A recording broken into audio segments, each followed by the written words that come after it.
Yes, welcome back friends. अपन लोग देख रहे थे रिटर्न ऑफ इनकम के अंदर।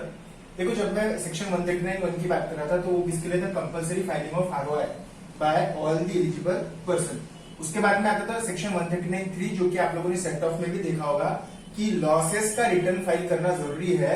अगर आपने लॉसेस का रिटर्न फाइल नहीं किया तो carry forward of losses allow नहीं होता। अगर आपने आरओआई फाइल नहीं किया तो carry forward of losses allow नहीं होता एक्सेप्ट फॉर डिप्रिसिएशन। ठीक है, पीजीडीपी का सपोज मेरे ये बार का लॉस है 12 लाख रुपए। ये 1920 का लॉस जो 12 लाख रुपए का मैं बोल रहा आप लोगों को है, ये 2021 में कब कैरी फॉरवर्ड होगा? जब मैं ड्यू डेट के अंदर रिटर्न फाइल करूंगा तो। ठीक है, आगे बिलेटेड रिटर्न 139(4) और रिवाइज रिटर्न 139(5). ये दोनों रिटर्न आप लोग कब तक के फाइल कर सकते हैं? Till the end of assessment year. Assessment year के एंड तक के आप लोगों ने दोनों रिटर्न फाइल कर देना चाहिए। रिवाइज रिटर्न कितने बार हो सकता है? कितने भी बार हो सकता है। बिलेटेड रिटर्न मतलब ड्यू डेट के बाद वाला जो रिटर्न है, आफ्टर ड्यू डेट रिटर्न जो रहता है उसको क्या बोलते हैं अपन लोग? Belated return. बिलेटेड रिटर्न कब तक फाइल कर सकते हैं? टिल द एंड ऑफ एवाई और completion of assessment whichever is earlier. Revise return कितने बार कर सकते हैं? कितने भी बार कर सकते हैं। क्या लॉस का रिटर्न रिवाइज कर सकते हैं क्या? जी हाँ, लॉस का भी रिटर्न रिवाइज कर सकते हैं। मैं एटीसी का डिडक्शन लेना भूल गया, क्या मैं रिवाइज करके एटीसी का डिडक्शन ले सकता क्या? हाँ। मैं लॉस का रिटर्न विद इन टाइम भरा था लेकिन अब मुझे रिवाइज करना है, क्या मैं रिवाइज कर सकता क्या? मैं सभी रिटर्न रिवाइज कर सकता। बिलेटेड रिटर्न भी मैं रिवाइज कर सकता subject to the time limits that are specified till the end of AY या फिर before completion of assessment whichever is earlier. Defective return है सेक्शन 139(9) के अंदर। डिफेक्टिव रिटर्न है सेक्शन 139(9) के अंदर, पूरा चेन ऑफ सेक्शंस है। उसके अंदर क्या बोलते हैं कि अगर एओ को लगा कि आप लोगों ने बराबर इनकम कंप्यूट नहीं किया तो आपको नोटिस भेजेगा कि आपका रिटर्न डिफेक्टिव है। आपने टैक्स नहीं भरा तो आपको नोटिस भेजेगा आपका रिटर्न डिफेक्टिव है। डिफेक्टिव रिटर्न को आपको 15 दिन के अंदर एओ के नोटिस के अंदर सुधारना पड़ता है from the date of such intimation. ठीक है, अगर आपने टैक्स नहीं भरा और सिर्फ रिटर्न फाइल कर दिया तो वो रिटर्न भी डिफेक्टिव ही कहलाएगा। डिफेक्टिव रिटर्न आपने अगर रिवाइज सपोज डिफेक्टिव रिटर्न को आपने सुधारी तो क्या हो जाएगा? आपको ऐसा ट्रीट किया जाएगा कि आपने रिटर्न ही फाइल नहीं किया है। ठीक है, 15 दिन में अगर आपने रेक्टिफाई नहीं किया, उन्होंने बोला ये रेक्टिफिकेशन करो आपके रिटर्न के अंदर बराबर नहीं लग रहा, आपने रेक्टिफाई नहीं किया, फिर क्या हो जाएगा? डिफेक्टिव रिटर्न इनवैलिड हो जाएगा और ऐसा ट्रीट किया जाएगा कि आप लोगों ने रिटर्न ही फाइल नहीं किया। पॉइंट नंबर 6 बहुत ही इंपॉर्टेंट है इसमें का। Return shall not be regarded as defective if taxed together with interest if any payable in accordance with the section 140A। 140A क्या है? 140A सेक्शन जो है वो सेल्फ असेसमेंट टैक्स का है। ये डिफेक्टिव रिटर्न का है 139(9). 140A के अंदर जो टैक्स है अगर आपने पूरा भर दिया है तो अगर सपोज आपने टैक्स पूरा भर दिया हुआ है तो बहुत ही अच्छी बात है। ये क्या बोल रहे? Return shall not be regarded as defective if tax together with interest if any payable in accordance with the provisions of section 140A has not been paid on or before the due date of furnishing of return। on or before due date of furnishing of return के पहले अगर मैंने tax नहीं भरा है तो उसको defective होने का कारण नहीं। डिफेक्टिव रिटर्न कब राइज होता? रिटर्न भरने के बाद में भी आपने टैक्स नहीं भरा तो भी। रिटर्न भरने के बाद में कुछ करेक्शन जो जरूरी थे एओ ने सुझाए थे तो आपने अगर वो करेक्शन नहीं किया तो ही डिफेक्टिव रिटर्न रहेगा। टेंशन का काम नहीं। डिफेक्टिव रिटर्न भी होता है तो 15 दिन की आपको समय सीमा दिया जाएगा और भी कॉन्ट्रडिक्शन ऑफ डिले है 15 दिन के ऊपर भी अगर आपको लगे तो आप एओ को रिक्वेस्ट कर सकते हैं। आप लोग रिटर्न रिवाइज कर सकते हैं आराम से, जो भी उसके अंदर गलतियां है उसको सुधार सकते हैं। जो भी टैक्स पेबल था आपने पे नहीं किया था वो भी आप लोग भर सकते हैं। और सपोज डिफेक्टिव रिटर्न को आप लोगों ने सपोज सुधारा नहीं, डिफेक्टिव रिटर्न के अंदर रिक्वायर्ड करेक्शंस आप लोगों ने किए नहीं, डिफेक्टिव रिटर्न के अंदर जो टैक्स पेबल था आपने पे नहीं किया तो आपका रिटर्न इनवैलिड हो जाएगा और सब कौन से कॉन्सिक्वेंसेस लग जाएंगे आपको कि इस तरीके से कि आपने रिटर्न ही फाइल नहीं किया। अब चलो, ये हो गया अपना 139(1) compulsory filing of ROI. 139(3) loss का रिटर्न जरूरी है फाइल करना before due date. Due date के बाद में लॉस का रिटर्न फाइल करेंगे तो लॉसेस कैरी फॉरवर्ड नहीं होंगे ऑल्दो रिटर्न फाइल कर सकते। 139(4) belated return, 139(5) revise return, 139 defective return. इसके अंदर सबसे इंपॉर्टेंट क्या है कि ड्यू डेट्स आपको ध्यान रखने का है। लेट फी 234F का आप लोगों को ध्यान रखने का है। 139(9) डिफेक्टिव रिटर्न सुधारने का है 15 दिन के अंदर। 140 सेल्फ असेसमेंट टैक्स आगे आने वाला सेक्शन है।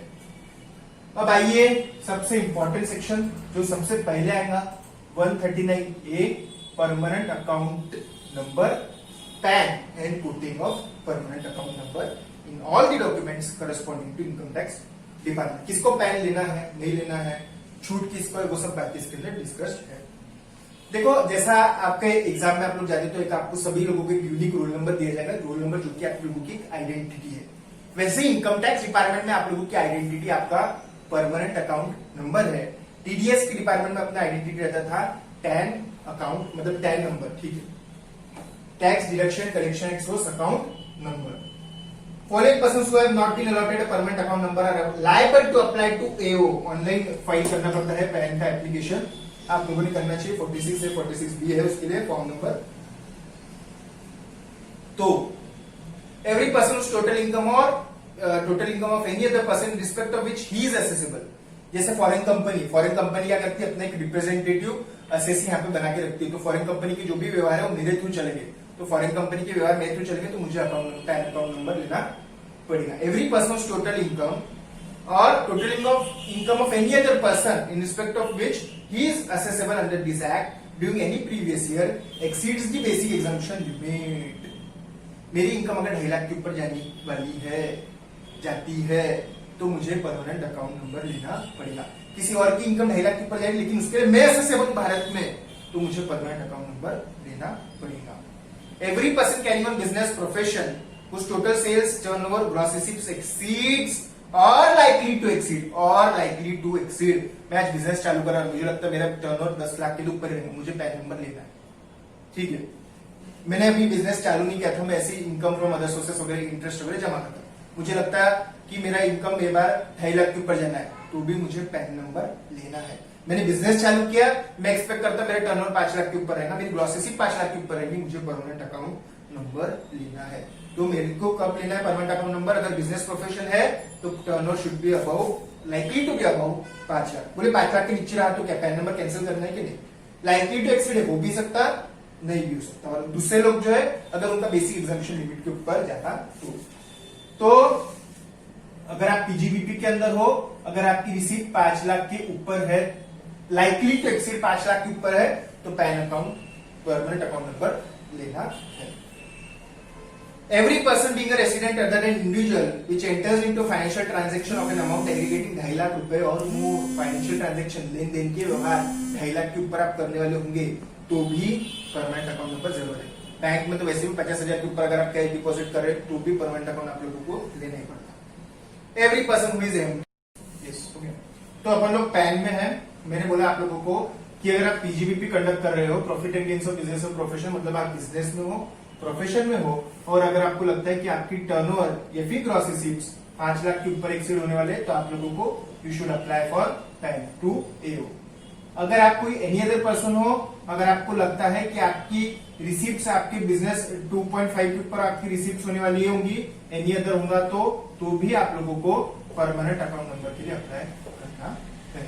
इसके अलावा पार्टनरशिप के सभी पार्टनर्स को, ट्रस्ट के ऑथर मतलब मैनेजिंग ट्रस्टी जो रहता, ऑथर्स को, ट्रस्टी को, पार्टनर्स को, एमडीज को, डायरेक्टर्स को, कर्ता यानी एचयूएफ के कर्ता को, पार्टनरशिप के पार्टनर्स को, ट्रस्ट के ट्रस्टीज एंड ऑथर्स को, कंपनी के डायरेक्टर्स, सीईओज, मैनेजिंग डायरेक्टर्स को, एचयूएफ के कर्ता को पैन नंबर के लिए अप्लाई करना ही है, ठीक है। इसके अलावा बहुत ही इंपॉर्टेंट बात ऐसी है कि एओ को लगता तो किसी को भी पैन नंबर दे सकता है। लगता है मतलब you should have substantial proof कि आपके इसमें बहुत सारे ट्रांजैक्शन हो रहे हैं, आप ट्रांजैक्शंस कर रहे हैं, स्टिल आप पैन नंबर नहीं ले रहे, तो आपको जबरदस्ती पैन नंबर कर सकते हैं। पैन नंबर 10 डिजिट्स का रहता है, जैसे मैं आपको बताऊं, उसके अंदर पहले 5 अल्फाबेट्स रहेंगे, 4 नंबर रहेंगे और बाद में एक अल्फाबेट रहेगा। जैसे कि 5 अल्फाबेट, 4 नंबर्स और एक और अल्फाबेट, टोटल 10 डिजिट्स का रहने वाला है। Quoting of PAN is mandatory in all the documents pertaining to the following prescribed transaction. सभी रिटर्न्स में ऑफकोर्स बिना पैन के तो रिटर्न ही जाने वाले नहीं है, बिना पैन के चालान पे होने नहीं वाले, क्योंकि इनकम टैक्स में पैन नंबर ही आपको दर्शाता है। सीबीडीटी के साथ में, इनकम टैक्स अथॉरिटी के साथ में, इनकम टैक्स डिपार्टमेंट के साथ में जितना भी करस्पॉन्डेंस होता है, पैन नंबर कोटिंग कंपल्सरी है। If there is any change in address, name, nature of business on the basis of which PAN was allotted, और उसमें बाद में changes आता है, तो you should intimate your AO। Person who are in receipt of agriculture income and उसके अलावा आपका कुछ भी नहीं है तो पैन नंबर लेने की आवश्यकता नहीं है। स्पेसिफिक पॉइंट है, अच्छा पॉइंट है। Person who have agriculture income and are not in receipt of any other taxable income, saving bank का ब्याज भी नहीं होना, इंटरेस्ट भी नहीं होना एफडीआर का, सिर्फ एग्रीकल्चर इनकम है, उसके अलावा कुछ नहीं है। सिर्फ एग्रीकल्चर इनकम आज के डेट में सिर्फ रह ही नहीं सकता। क्यों? क्योंकि देखो उसके अलावा देखो आपको कोई और भी चीजें, जैसे सेविंग बैंक का ब्याज भी अगर मिल गया आपको 12,000 तो भी वो टैक्सेबल इनकम हो जाता है, सिर्फ 10,000 ही रिबेट है 80 टीटीए पे। तो ऐसा कोई व्यक्ति कि जिसका ऐसा आज में बैंक अकाउंट नहीं है, हो ही नहीं सकता। अगर बैंक अकाउंट है तो सेविंग बैंक का इंटरेस्ट रहेगा ही रहेगा। तो अगर आपके इसमें कुछ नहीं और सिर्फ एग्री इनकम है, सिर्फ एग्री इनकम है और दूसरी कोई टैक्सेबल इनकम नहीं है, एग्जाम नहीं, उसके अलावा कोई और टैक्सेबल इनकम नहीं है, तो आपको पैन नंबर लेने की आवश्यकता नहीं है। Penalty for failure to comply with the provisions of section 139 है, पैन नंबर लेना था, 10 लाख की रिसिप्ट है, पैन नंबर लिया नहीं, फिर क्या है 10,000 का पेनल्टी रहेगा। इंपॉर्टेंट है 10,000 की पेनल्टी मार्क कर देना। Monetary limits of specific transaction which require coding of pan, ये ट्रांजैक्शंस दिए हुए जहां पे पैन नंबर देना जरूरी है। देखो sale purchase of motor vehicle, इसके अंदर पैन नंबर देना है, 10,000 की भी लिए, 50,000 की भी लिए, 10 लाख की भी लिए। ओपनिंग ऑफ अकाउंट, उसके अंदर पैन नंबर देना पड़ेगा, उसके बिना तो अकाउंट ही नहीं खुलता। Making an application to bank except for issue of credit card debit card, credit card debit card लिए पैन नंबर लेना ही है। डीमैट अकाउंट पैन नंबर है, अरे बाबा डीमैट के अंदर डीपीआईडी रहता, डीमैट अकाउंट नंबर रहता, बिना पैन नंबर के वो मिलता ही नहीं, अकाउंट नंबर बिना पैन नंबर के निकलता ही नहीं, गाड़ी बिना पैन नंबर के खरीदी नहीं जाती। फिर आपको बताना पड़ता है कि हमारी इनकम 2.5 लाख के नीचे, फिर एप्लीकेशन करना पड़ता है आईटीओ में, फिर वो फॉर्म वगैरह वो सब चीजें। बेस्ट वे है पैन नंबर ले लो। Hotel restaurant against a bill, 50,000 के ऊपर अगर आप होटल रेस्टोरेंट में पे करें तो भी पैन नंबर लेने का है। म्यूचुअल फंड अगर आप खरीद रहे 50,000 के ऊपर, पैन नंबर लेने का है। डिबेंचर बॉन्ड खरीद रहे 50,000 के ऊपर, पैन नंबर लेने का है। Payment in connection to travel to any foreign country, Nepal जा रहे 50,000 के ऊपर पेमेंट करने वाले, फ्लाइट का बिल, होटल का बिल, 50 के ऊपर ट्रेवल के रिलेटेड खर्चा हो रहा, पैन नंबर कोट करना है। फॉरेन करेंसी खरीद रहे तो भी पैन नंबर कोट करने का है, ठीक है ना। लाइफ इंश्योरेंस प्रीमियम भर रहे 50,000 के ऊपर, पॉइंट नंबर 14 पैन नंबर लेने का है। शेयर के अंदर शेयर के अलावा एनी, क्योंकि शेयर में तो पैन नंबर जरूरी है, शेयर का ट्रेडिंग कैसे होता है डीमैट के थ्रू, डीमैट अकाउंट नंबर निकलता कैसे, पैन नंबर के थ्रू।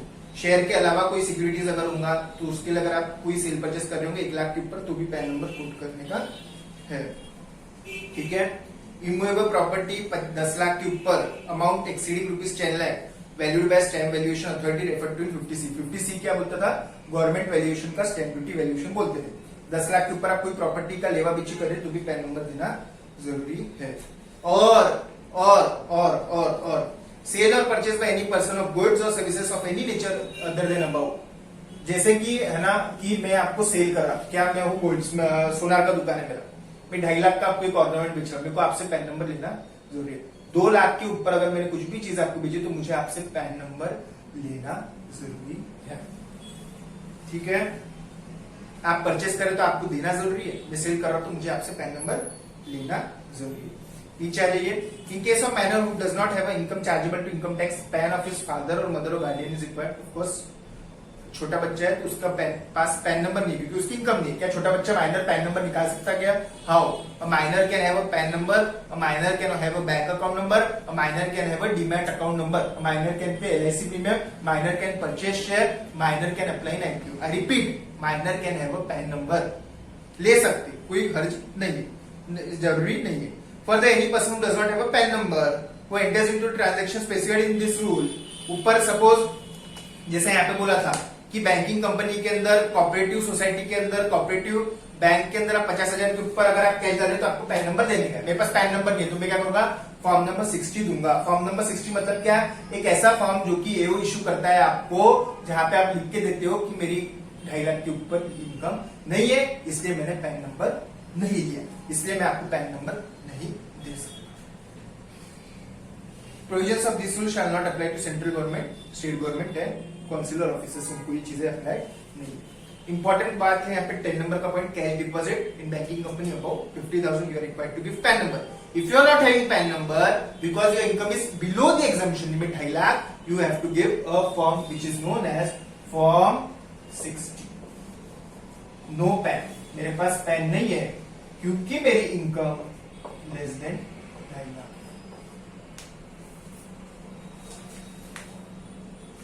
अब नया अमेंडमेंट आया हुआ 1/9/19 से, पैन नंबर नहीं है लेकिन आपके इसमें आधार नंबर है, तो आपको डायरेक्ट अलॉटमेंट किया जाएगा पैन नंबर का। पैन नंबर नहीं है मेरे पास, आधार का नंबर है, आधार नंबर से मैं रिटर्न फाइल कर सकता, तो आधार नंबर को पैन नंबर के साथ में पैन नंबर के बदले इस्तेमाल कर सकता। एक इन शॉर्ट अब आपको आधार नंबर पे से पैन नंबर सरकार इशू करते जाएंगी, अलॉट करते जाएंगी।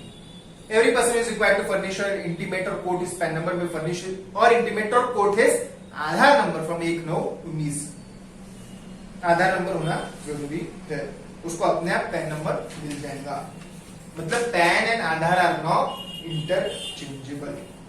ठीक है क्या? अब आधार नंबर की एप्लीकेबिलिटी किसको नहीं है, वो था देखो जम्मू कश्मीर मेघालय के अंदर, क्योंकि यहाँ पे वो सब चालू था, जो 360 हटने वाला था, वो सब चीजें जो जब चालू थी उनके यहाँ पे, क्योंकि सेपरेट स्टेटस है जम्मू कश्मीर को, मेघालय को, आसाम को, लेकिन अब वो हटने के बाद में, वो स्पेशल स्टेटस हटने के बाद में जम्मू कश्मीर को ये चीजें अगले बार से उनके लिए भी लागू हो जाएंगी, लेकिन आपके लिए तो अभी यही पढ़ने का। जम्मू कश्मीर मेघालय वालों को पैन नंबर देने का नहीं है, नॉन रेजिडेंट वालों को पैन नंबर आधार नंबर देने की जरूरत नहीं है, उनको आधार नंबर में से डायरेक्ट पैन नंबर देंगे भी नहीं। 80 साल के ऊपर है जो व्यक्ति, उनको भी आधार नंबर कोड करने की जरूरत नहीं है, जो सिटीजन नहीं उनके पास में आधार नंबर की रिक्वायरमेंट ही नहीं। Accordingly central government has right notification number 37/2017 dated 11/5/2017 effective 1/7/2017 notified that the provisions of this section 139AA coating of Aadhaar number, क्योंकि हर रिटर्न में आधार नंबर देना कंपल्सरी रहता, would not apply to individuals of JK Meghalaya, 80 साल के ऊपर वाले व्यक्ति, NRIs, non residents जो है, और नॉन सिटीजन ऑफ इंडिया जो है। आधार नंबर आपको हर जगह पैन नंबर के अलॉटमेंट के प्रोसेस में भी है और रिटर्न के प्रोसेस में भी है। जिनके पास आधार नंबर नहीं उन्होंने एनरोलमेंट आईडी तो भी देना चाहिए। सर क्या बिना आधार नंबर के या फिर आधार नंबर के एनरोलमेंट आईडी के हम लोग रिटर्न फाइल कर सकते क्या? Answer is strictly no. बिना आधार नंबर के एनरोलमेंट आईडी के रिटर्न फाइल नहीं कर सकते, रिटर्न फाइल नहीं कर सकते हैं। छूट किसको है? ये लोगों को। छूट किसको है? ये जो नीचे दिया 80 साल के ऊपर के बुढ़े बाटे लोग, जेके मेघालय वाले लोग, इनको आधार नंबर की आवश्यकता नहीं है। ठीक है क्या? आधार नंबर के बिना रिटर्न ऑफ इनकम फाइल नहीं हो सकता। अब जिसके पास में आधार नंबर हो, जिनके पास में पैन नंबर नहीं है, सरकार वो आधार नंबर के थ्रू भी रिटर्न फाइल करना चलाएंगी 139AA के अंदर। बिना पैन नंबर के आधार नंबर के थ्रू भी रिटर्न चले जाएगा, और वो आधार नंबर के बेसिस पे आपको गवर्नमेंट खुद होके पैन नंबर अलॉट करेगी। ठीक है, इसके आगे अपन लोग देखते हैं नेक्स्ट।